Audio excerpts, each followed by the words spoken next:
Dari Al-Hikam berkata pengarangnya Imam Ahmad Ibnu Athaillah As-Sakandari rahimahullah wa nafa'ana bi ulumihi wa asrarih.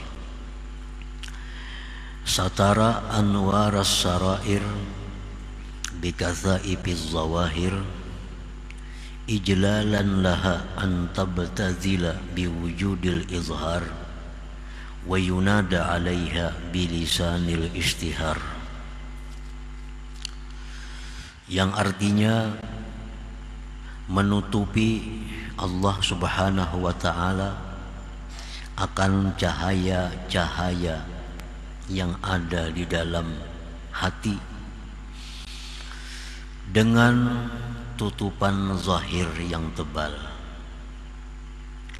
untuk memuliakan bagi cahaya-cahaya itu bahwa dia menjadi biasa dengan adanya dinampakkan dan diseru atasnya dengan lisan kemasyhuran. Itulah terjemahnya hikmah yang ke-153 ini. Maksudnya adalah satarallah subhanahu wa ta'ala sirral wilayah alladhi fi qalbil abdi bi awsafil basariyah. Allah Subhanahu wa ta'ala menutupi rahasia kewalian yang ada, itu rahasia kewalian tadi di dalam hati hambanya. Rahasia kewalian yang ada di dalam hati seorang wali itu ditutupi oleh Allah, dilindungi dengan sifat-sifat kemanusiaan. Kal akli seperti makan, wasyurbi minum, wan naumi tidur, wan nauh wan nikahi nikah, wal maradi sakit, wan nisyan lupa, wa gairi dalik dan selainnya. Jadi kewalian seorang wali itu ditutupi oleh Allah dengan sifat kemanusiaan, sehingga pada zahirnya seorang waliullah itu tidak ada beda dengan manusia biasa. Mereka makan seperti kita makan, mereka kawin sebagaimana kita kawin, mereka bisa lupa sebagaimana kita bisa lupa, dan seterusnya. Nah, itu sifat-sifat kemanusiaan adalah merupakan tutupan yang diletakkan oleh Allah pada diri mereka untuk melindungi sirral wilayah, untuk melindungi rahasia kewalian yang ada pada diri mereka itu. Nah, para muhibbin rahimakumullah, kenapa Allah menutupi rahasia kewalian seorang wali itu? Kaila yabtazila wa la yashtahira wa kaila ya'rifahu man la ya'rifu qadrah. Allah menutupi kewalian seorang hambanya itu agar kewalian itu tidak menjadi biasa. Karena kalau dibuka, dinampakkan, maka kewalian itu akan menjadi hal yang biasa. Padahal itu kewalian merupakan sesuatu yang luar biasa. Kaila yabtadila wa la yashtahir, agar dia tidak menjadi hal yang biasa dan menjadi hal yang tidak masyhur, tidak lumrah. Nah, sesuatu yang sifatnya lumrah, sesuatu yang sifatnya kaprah itu menjadi murah. Padahal sesuatu kewalian itu sesuatu yang sangat berharga, yang sangat tinggi di sisi Allah Subhanahu wa ta'ala. Dan pula Allah menutupi kewalian seseorang itu agar tidak mengetahui akan dia oleh orang yang tidak mengenal kadarnya. Nah, Sehingga Allah memilih orang-orang yang berhak untuk mengetahui kewalian seseorang itu. Allah tidak akan memberitahu kepada kita kewalian seseorang kalau kita ini masih dianggap Allah belum bisa menghargai kewalian orang itu. Allah kadang akan menampakkan kewalian seseorang kepada kita kalau kita masih belum bisa menghargai sesuatu itu. Nah, kita umpamanya berisi permata, kita mempunyai permata yang sangat mahal. Tentu permata yang sangat mahal ini kita tutupi. Supaya apa? Supaya jangan mudah orang melihatnya.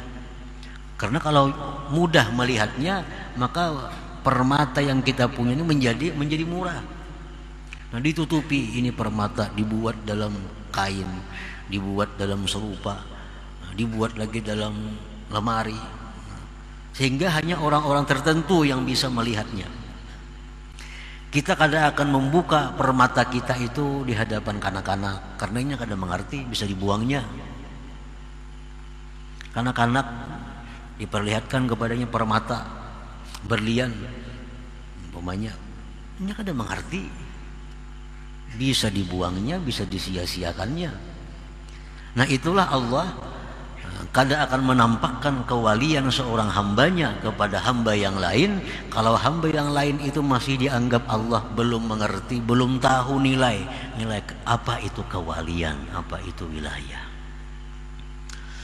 Nah, para muhibbin rahimakumullah, walidzalika akhfa awliya'ahu fi khalqih, oleh karena yang demikian itu Allah menyembunyikan para wali-walinya itu di tengah-tengah makhluknya ini. Allah sembunyikan. Hanya orang-orang tertentu yang mengetahui bahwa itu adalah waliullah. Kalau ada yang lain tahu, itu hanya habarnya, hanya habar dari orang yang tadi. Kita tahu kewaliannya Syekh Abdul Qadir Al-Jilani, kita tahu kewaliannya Syekh Al-Faqihul Muqaddam, dapat kabar dari orang-orang saleh, dapat berita dari orang-orang aulia Allah. Kalau kita kadang akan bisa mengetahui kewalian mereka itu. Nah, para muhibbin rahimakumullah, oleh karena demikian itulah Allah menyembunyikan para kekasih-kekasihnya itu bi khalqihi, pada makhluknya ini. Fala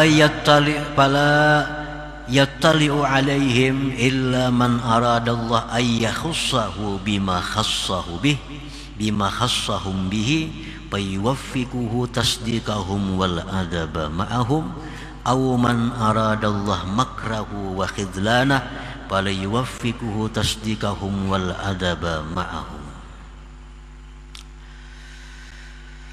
Maka tidak mengetahui akan para aulia, tidak akan tahu wali-wali Allah itu, kita kadang bisa mengetahui, kecuali orang yang mana Allah menghendaki mengkhususkan orang itu dengan sesuatu yang Allah khususkan mereka dengan sesuatu itu. Allah bisa menampakkan walinya itu kepada orang yang orang ini dikehendaki Allah menjadi wali juga. Nah, itu artinya Allah bisa membuka kepada kita walinya, kekasihnya di muka bumi ini. Nah, itu berarti Allah menghendaki kita ini akan menjadi seperti mereka itu. Fala yattali'u alaihim illa man aradallah ayyakhussahu bima khassahum bih. Orang yang dibuka Allah walinya, nah, dinampakkan oleh Allah, ini ya Tuhan waliku, ini kekasihku. Apabila kita ini dikehendaki Allah untuk menjadi seperti mereka, maka Allah beri taufik kepada kita untuk membenarkan mereka itu para wali dan beradab dengan mereka. Itu tandanya. Ini wali-wali ini di muka bumi ini bertebaran. Kekasih-kekasih Allah ini di muka bumi di mana-mana ada. Tapi karena itu Allah sembunyikan. Karena banyak manusia yang tidak tahu nilai kadar mereka itu. Allah sembunyikan. Allah bisa memberitahu bahwa itu adalah walinya kepada orang. Yang orang ini dikehendaki Allah mendapat seperti mereka. Maka tandanya orang ini Allah beri taufik untuk mempercayai para wali itu dan beradab beserta mereka. Nah, para muhibbin rahimakumullah, umpamanya kita ini kada tahu pada orang itu orang istimewa di sisi Allah, kita kada tahu. Nah, tiba-tiba Allah berikan orang itu karamat di hadapan kita. Nah, orang itu diberi Allah karamat di hadapan kita. Ini berarti Allah menampakkan kepada kita bahwa itu adalah walinya. Nah, bila kita ini dikehendaki Allah baik, kita mempercayai karamat orang itu dan kita beradab dengannya. Nah, berarti kita ini bakal jadi orang seperti itu juga. Nah, itu para muhibbin rahimakumullah.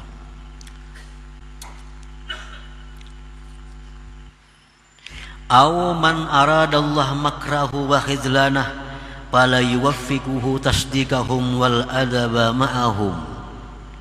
Bisa juga orang yang diperlihatkan Allah walinya itu kepada orang ini, orang yang Allah menghendaki menghinakan orang ini. Jadi orang yang dinampakkan Allah walinya itu bisa orang yang mulia, bisa orang yang hina. Nah, orang yang hina ini bagaimana? Orang yang begitu Allah nampakkan walinya di hadapannya, dia tidak diberi Allah taufik untuk membenarkannya dan beradab besertanya. Nah, ini berarti orang ini akan menjadi orang yang terhina di hadapan Allah Subhanahu wa ta'ala. Nah, para muhibbin rahimakumullah. Nah, jadi pemahamannya yang lebih jelas lagi, ini ada orang. Nah, orang ini diberi Allah karamat, yang mana kita menyaksikan atau mendengari karamatnya itu.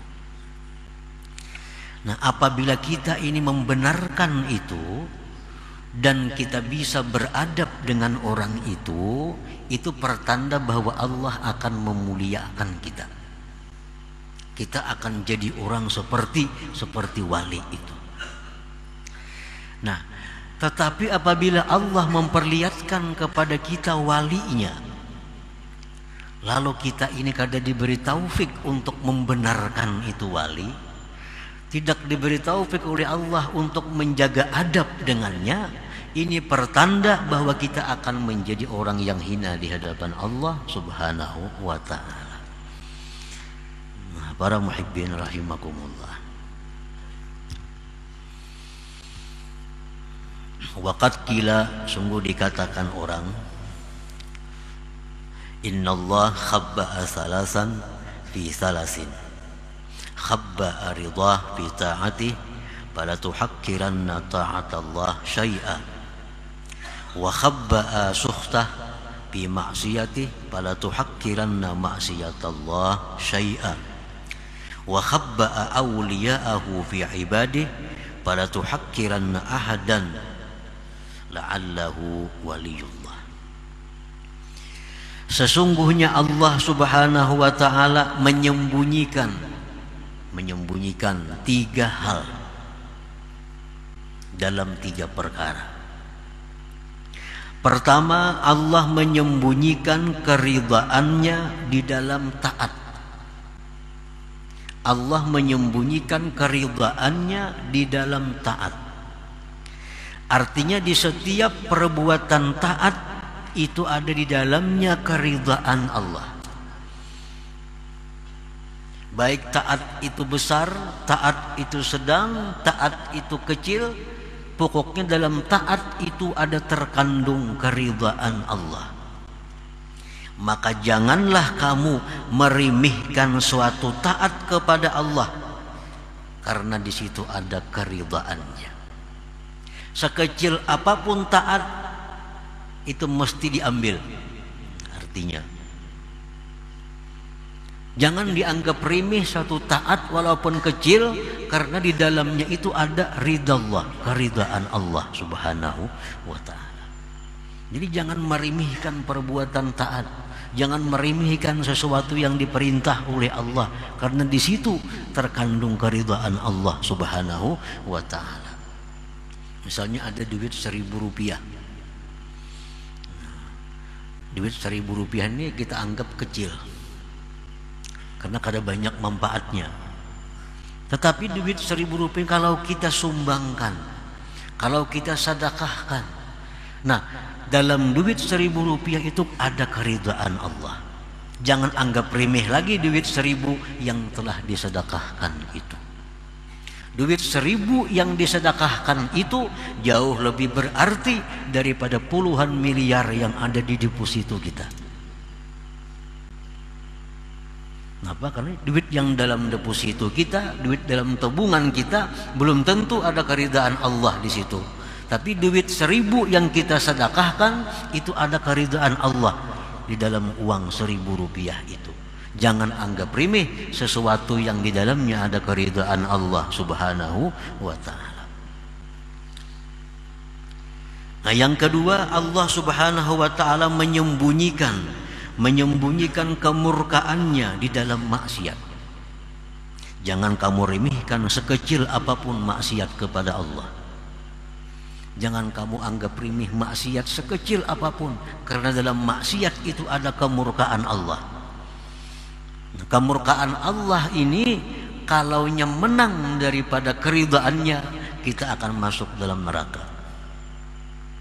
Ini timbangan amal kita nih, di akhirat ditimbang amal kita sama beratnya antara kebaikan kejahatan sama. Nah, sama. Cari amal lagi, kumpulkan lagi amal kita, malaikat mengumpulkan sampai di posisi ini sama.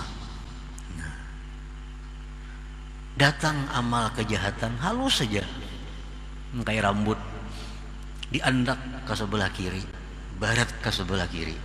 Nah, dengan sebilah rambut inilah kita masuk ke dalam neraka kalau kada diampuni oleh Allah Subhanahu wa ta'ala. Jangan anggap remeh sesuatu amal kejahatan, karena yang sedikit itulah bisa membawa petaka bencana kepada kita. Kalau nya sama aja itu bisa selamat. Kan ditimbang amal, ambil amal kebaikan, letakkan sebelah kanan daun timbangan, amal kejahatan sebelah kiri, amal kebaikan sebelah kanan, amal kejahatan sebelah kiri, timbang sama. Nah, lihat kebaikan habis berarti lagi. Lihat kejahatan ada kayak bilah korek api, andak belah korek api ini ke sebelah kiri, barat ke sebelah kiri. Ini yang mencelakakan kita dan sebilah korek api ini.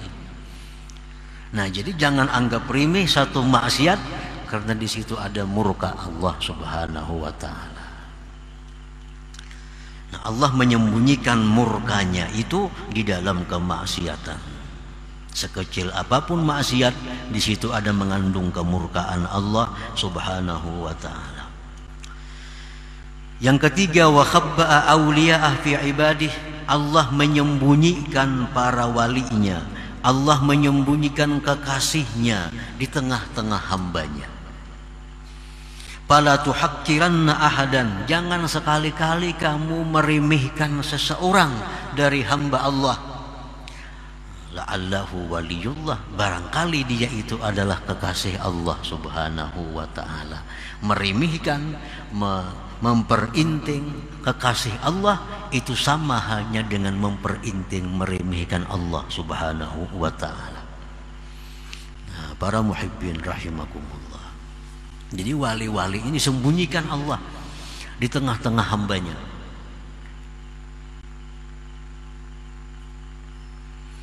Nah, kemudian para ulama ada menjelaskan lagi kepada kita beberapa tanda-tanda beberapa alamat-alamat yang ini mengarahkan kita kepada orang itu sebagai kekasih Allah. Kan jangan kamu remehkan hamba Allah, karena di situ ada wali-walinya. Siapa tahu yang kamu remehkan itu adalah waliullah, maka engkau akan binasa. Nah, ada tanda-tanda yang mengarahkan kita bahwa itu makin mendekati waliullah. Makin mendekati, bukan memastikan. Disebutkan dalam kitab Al-Ilmun Nibras, ini alamat-alamat yang mengarahkan bahwa itu ada kemungkinan hamba Allah itu seorang walinya. Nah, disebutkan di dalam kitab itu, apabila pada diri seorang hamba itu ada salah satu di antara tiga, maka orang ini bisa kita iktikadkan bahwa orang ini adalah orang yang mulia di sisi Allah. Artinya, kalau orang ini ada tanda-tanda di antara tiga ini makin kita hati-hati dengan orang itu, karena siapa tahu orang ini adalah kekasih Allah Subhanahu wa ta'ala. Yang pertama tandanya itu adalah orang ini dimuliakan, dihormati oleh ulama-ulama ahlil ilmul batin,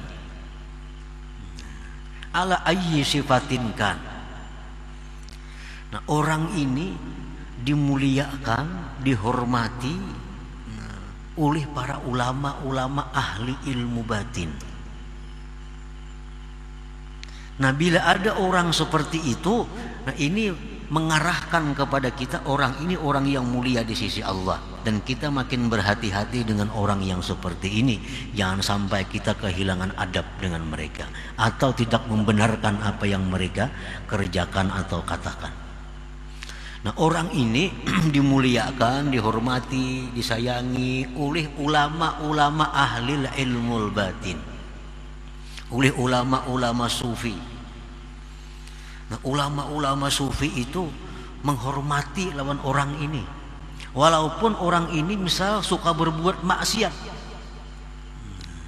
Ini ada orang ini kelihatan suka berbuat maksiat, tapi ulama-ulama ahli ilmu batin menghormatinya. Nah, kita hati-hati dengan orang itu. Yang kedua, ulama-ulama ahlul batin tidak ada yang menghormati orang ini, tetapi orang ini orang yang kuat dalam agamanya,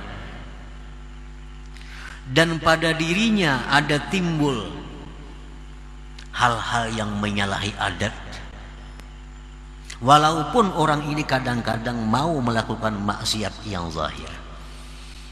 Nah, ini orang ini mengarah juga kepada orang yang dimuliakan Allah. Ini orang berpendidikan agama, orang ini beragama kuat. Pada dirinya tuh ada timbul kadang-kadang hal-hal yang menyalahi adat atau karamat lah. Tapi orang ini mau melakukan dosa-dosa yang zahir. Nah, orang ini pun orang yang mesti kita hati-hati dengan orang ini. Artinya mesti beradab dan mempercayai mereka itu. Nah, yang ketiga, orang ini kada punya karamat, orang ini kada diakui oleh ulama-ulama, tapi orang ini kada pernah kita lihat, kita dengar berbuat satu kemaksiatan. Ulama-ulama kada mengakuinya, karamat kada juga timbul pada dirinya. Cuma kita tahu orang itu kada biasa, kita dengar, kita lihat berbuat maksiat. Nah, kita hati-hati juga dengan orang ini, karena siapa tahu orang ini adalah kekasih Allah Subhanahu wa ta'ala. Nah, para muhibbin rahimakumullah, qala ba'du sufiyah wan nasu fil awliya ala arba'ati aqsam. Bermula manusia itu dalam hal menyikapi para wali Allah terbagi 4 macam. Al-qismul awwal hasala lahumut tasdiq bi ilmihim wal ilmu bi tariqatihim wa dzauqu li ahwalihim faqad nalu manalu. Manusia yang pertama yang menyikapi para aulia Allah. Mereka ini, manusia ini membenarkan dengan wali-wali Allah. Mereka membenarkan dengan ilmu mereka, mengetahui dengan tarikat mereka, dan merasakan seperti apa yang mereka rasakan. Maka ini manusia adalah sudah tergolong golongan mereka.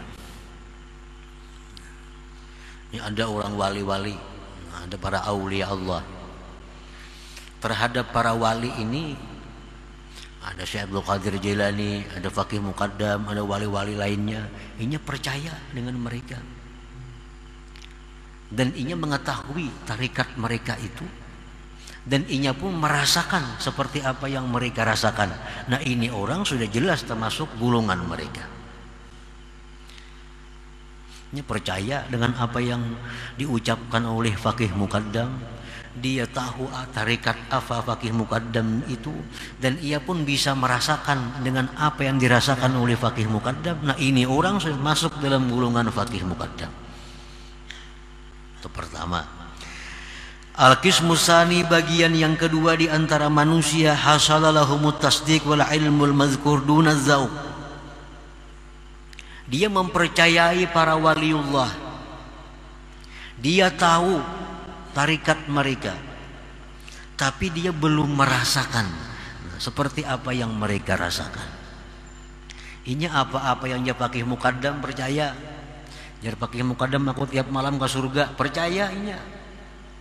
Jar Faqih Muqaddam aku 70 kali sehari naik ke Lauhil Mahfuz, percaya inya. Dan inya tahu tarikat Faqih Muqaddam, tarikat ini tahu, tapi nya belum pernah merasakan seperti apa yang dirasakan oleh Faqih Muqaddam. Nah, orang ini pun termasuk golongan mereka juga. Nah, masuk golongan juga. Artinya selamat ini orang, beruntung ini orang. Al-qismus tsalis, bagian yang ketiga, hasalalahumut tasdiq dunahuma. Inya percaya apa yang jar para wali. Apapun yang jar para wali percaya. Tapi nya kada tahu ilmunya apa, kada tahu. Apalagi merasakan makin jauh lagi. Jar Faqih Muqaddam, bila orang ka ini, inya akan ka ini, inya percaya. Ujar wali ini siapa nama macam ini, percaya inya. Jar Faqih, jar seorang wali malam tadi aku ke Makkah, subuh tadi datang, percaya inya. Nah, ilmunya kada tahu apa, kada tahu ilmunya. Tarikatnya apa, kada tahu. Merasakan makin lagi, cuma modal percaya. Nah, golongan yang ketiga ini faqad sa'idu wa nalu barakatahum. Ini beruntung dan dapat syafaat berkat mereka para wali-wali itu. Al-qismur rabi, bagian yang keempat, lam yahsul lahum minas salasah syai'un. Nah, bagian keempat ini orang yang kada percaya dengan karamat-karamat wali itu. Kada percaya, apalagi merasakan, apalagi mengetahui tarikatnya. Ini kada percaya. Apa yang ada dalam kitab-kitab manakib bahwa si wali ini dia sehari semalaman bisa keliling dunia, ini kada percaya. Kada mungkin, kada masuk akal jadinya itu. Ada kisah-kisah para wali, ini kada percaya. Nah, orang seperti ini percaya kada, mengetahui tarikat mereka kada, merasakan apa yang mereka rasakan kada juga. Hadza yuhramu barakatahum, ini orang dicegah berkah mereka, kada akan dapat berkah mereka. Wa qala syuyukh, dan berkata para syekh, wa yukhsha alaihi su'ul khatimah, dikhawatirkan atas orang ini meninggal dalam su'ul khatimah. Kalian mempercayai Jar Abdul Qadir Jailani, Syekh Abdul Qadir, siapa yang mengamalkan amalanku mati ke surga. Udah percaya nih tuh. Jangan Nabi mendakan aku percaya, ujarnya umpamanya nih. Ini orang dikhawatirkan kena matinya dalam keadaan su'ul khatimah. Kada percaya dengan kekasih Allah sama dengan kada percaya dengan Allah Subhanahu wa taala. Nah, para muhibbin rahimakumullah. Nah, jadi kesimpulannya bahwa para wali-wali Allah itu dilindungi oleh Allah, ditutupi oleh Allah, kada diketahui oleh makhluknya. kada diketahui. Bisa Allah beritahu makhluknya ini bahwa si A itu wali Allah, dengan maksud orang ini jadi mulia bila mana dia membenarkan dan beradab. Dan orang yang diberitahu Allah bahwa orang itu waliullah, dia bisa celaka kalau dia tidak percaya dan tidak beradab dengan mereka itu. Nah, para muhibbin rahimakumullah,